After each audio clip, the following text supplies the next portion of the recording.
लंका दहन के बाद जब श्री हनुमान जी लौटकर प्रभु श्री राम के समक्ष आए तो उन्होंने नम्रता से सब कुछ वर्णन किया। कैसे वे समुद्र पार करके लंका पहुंचे, किस प्रकार माता सीता की खोज की और कैसे अनजाने में लंका जल उठी। उन्होंने कहा, प्रभु मुझे स्वयं नहीं पता था कि सब कुछ घट जाएगा। मैं तो केवल आपका कार्य करने गया था, आपका संदेश माता सीता तक पहुंचाने के लिए गया था। हनुमान जी कहने लगे, प्रभु जब मैं लंका पहुंचा तो मुझे बहुत कठिनाई हुई। हर ओर राक्षसों का वास था।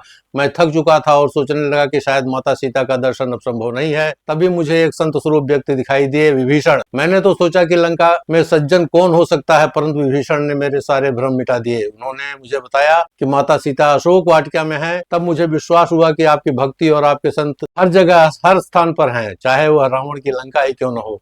हनुमान जी बोले, जब मैं अशोक वाटिका में वृक्ष पर बैठा माता सीता के दर्शन की प्रतीक्षा कर रहा था, तभी रावण वहां आया। उसके हाथ में तलवार थी और क्रोध में जल रहा था। वह माता सीता को मारने के लिए बढ़ा। मेरे भीतर जोश आया कि अभी जाकर इसका वध कर दूं, लेकिन तभी मैंने देखा कि उसकी पत्नी मंदोदरी ने दौड़कर उसका हाथ थाम लिया और कहा, नहीं, आप यह पाप मत कीजिए। मैंने सोचा, यह कैसा आश्चर्य, जो मंदोदरी अपने स्वार्थ में प्रसन्न हो सकती थी, वही माता सीता की रक्षा कर रही है। तभी मुझे लगा कि यदि मैं न होता तो प्रभु की लीला चलती रहती, माता सीता की रक्षा किसी न किसी रूप में हो जाती। हनुमान जी आगे बोले, जब रावण के सैनिक मुझे पकड़कर दरबार में ले गए, मैंने प्रतिरोध नहीं किया।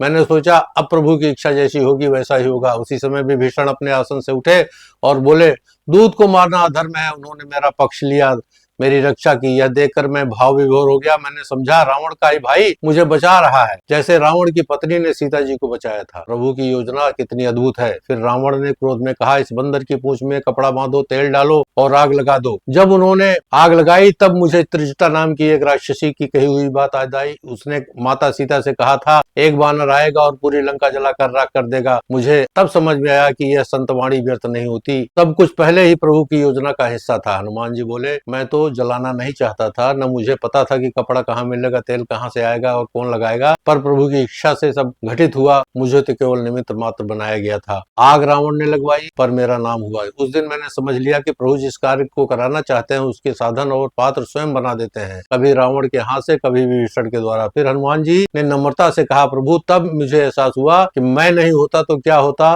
तब भी सब कुछ होता, क्योंकि सब आपकी योजना का अंश है। हम सब तो आपके हाथों की कठपुतलियां हैं। जो कार्य हमें सौंपा गया है वही करना हमारा धर्म है, परिणाम आपके ही अधीन है। हनुमान जी की यह कथा हमें सिखाती है कि मैं नहीं होता तो क्या होता जैसी शंका व्यर्थ है। प्रभु की योजना संपूर्ण है और हर घटना किसी उद्देश्य से होती है। हमें केवल अपने कार्य करना चाहिए, बाकी सब प्रभु पर छोड़ देना चाहिए। जब हम ये समझ जाते हैं कि हम निमित्त मात्र हैं, तब जीवन में चिंता समाप्त हो जाती है और विश्वास स्थिर हो जाता है कि प्रभु सब ठीक करेंगे। जय सिया राम।